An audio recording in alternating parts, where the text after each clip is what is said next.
name is Marc Stoecker, and I'm a Senior Learning and Development Specialist at Involved Media. Today's topic is on how to use pause points in Captivate projects. So let's go ahead and take a look at this current project I have open, this Driving Skills Generic Learning Library on-demand training. I'm going to go ahead and pick a slide to add. Okay, so again, what we're going to be looking at is how to use pause points in Captivate. We'll be tying the pause to an action with a button. So let's go ahead and select Interactions from the drop-down menu here. I'll select Button. We'll make a button appear. As you can see from the timeline, I'm going to go ahead and extend it, show for the rest of the slide. Go ahead and move this up to the top of the page, and under Style I'm going to change the name to Pause to mirror its function. If I want to adjust some other elements, I can do that as well, such as the shadow to make it pop a little bit more. You can change the color and the color of the text and so forth.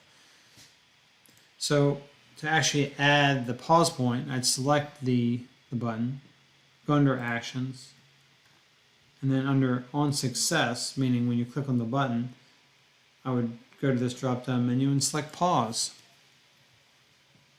So now when this project is running, if I select Pause, that should pause both the narration and the animation on the slide.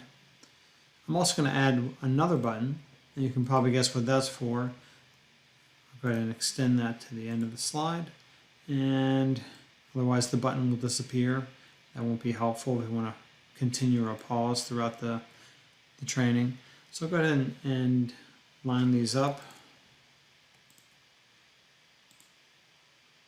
Quick aside, if you select Window and Align, you get a menu that pops up where you can do that.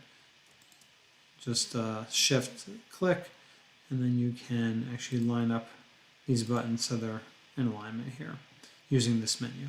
Okay, so back to the button, selecting the button by left clicking it. Again, we already have the pause button. You can probably guess what's next. Going back to the style, we're going to make this a resume or continue button. So if I select that button, I go to Actions, I go to the top of the menu and select Continue. This should now allow me to both pause and continue the information, the slide that is, while you're going through it.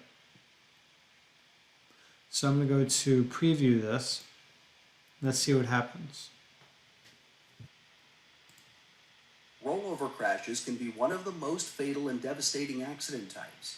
Okay. There are a number so right now there's narration playing. All types of vehicles can roll over. Okay, so I paused the project. As you can see, the content is not progressing and there's no narration. If I select Resume, however, taller, narrower vehicles. The button now shows that it's playing and there is narration playing again. So this is one great way to use pause points in your Captivate projects. There's a number of other features that you can use. There's other ways to pause entering or exiting the slide. There is a way to pause the progression of the training that way. And there's a couple other features that we won't cover today, but I did want to highlight the fact that these different pause points or pause features are available within Captivate using the actions and the buttons as one method of obtaining it. And that's all I want to cover today. Have a great afternoon and take care. Thank you for spending time with our team at Involved Media.